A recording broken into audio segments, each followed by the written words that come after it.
on the continent to support good public policy. Please put your minds to this problem. It's alive today. My second example has to do with a very specific one in my country, the cleanup of the fuel subsidy regime in 2012 during my second stint as finance minister. Nigeria has a fiscally challenging fuel subsidy regime.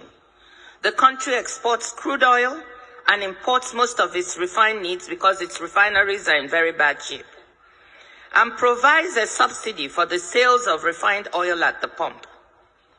At the end of 2011, a total of 1.73 trillion naira, US $11 billion equivalent, was submitted as claims for subsidies by 143 marketers who were importing the product. These numbers seemed horrendously large compared to what I had last seen when I was in government in 2006, which was closer to $2 billion in subsidy. So we decided to audit these claims. We audited about $8.4 billion worth of claims, and we found $2.5 billion worth of fraud in these claims, i.e., many of these marketers were trying to claim $2.5 billion fraudulently. With the full backing of the president and the economic team, we decided that we were not going to entertain these claims or to pay. The pressure from the affected marketers was tremendous, as we tried not only to say we would not pay, but also we would clean up the whole mechanism for the subsidy claims and put in place something more transparent, something clearer. This did not go down well with them. When we stuck to our position of non-payment and implementation of the new verification regime, these strong and well-connected vested interests were angered and seemed to blame me personally for this. There were personal consequences. My 83-year-old mother, a retired professor of sociology, was kidnapped by 4 young men and held for 5 days. Keeping her wits about her as she was totally terrified, she asked them why she had been kidnapped. And they told her, quote, because your daughter, the finance minister, refused to pay oil marketers their dues. The kidnappers, negotiating with my brother, demanded my resignation publicly. I should go on television publicly and announce my resignation and depart from the country as a condition for my mother's release. Needless to say, these were some of the worst days of my life.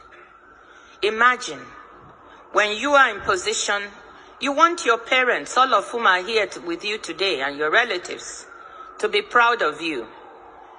You want to be a source of good for your family.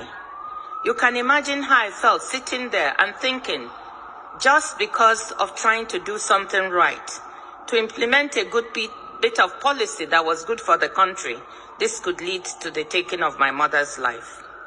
These were some of the worst days of my life. With my father's support, the firm resolve of the president, we all decided I should not give in to the blackmailers, and I refused to resign.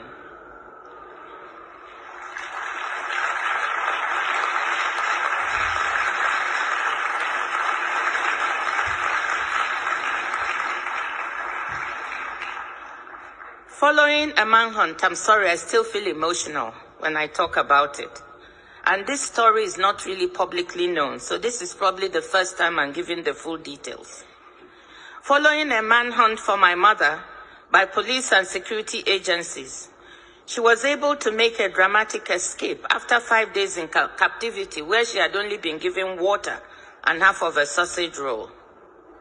So here was a well-justified cleanup and reform of a policy, but implemented in a dangerous reform environment where the losers in the reform, well-entrenched vested interests, decided to fight back to derail implementation. The decision not to resign was a very difficult and risky one. As it turned out, it worked. But there are days I ask myself, on my down days, what if it hadn't? What if they had gone ahead and murdered my mother, as she overheard them planning to do, with one of their handlers on the phone?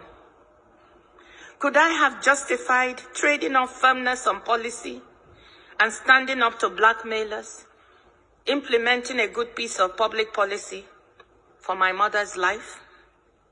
What decision would you have made?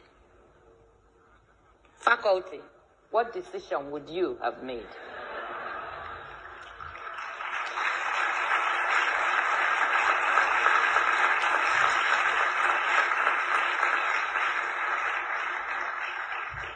I know that one other brave hero, a woman I admire so much, a brave activist and reformer, Aung San Suu Kyi, was faced with an equally terrible decision. Leave Myanmar to be with her dying husband in England. I'm sure you all know the story. And never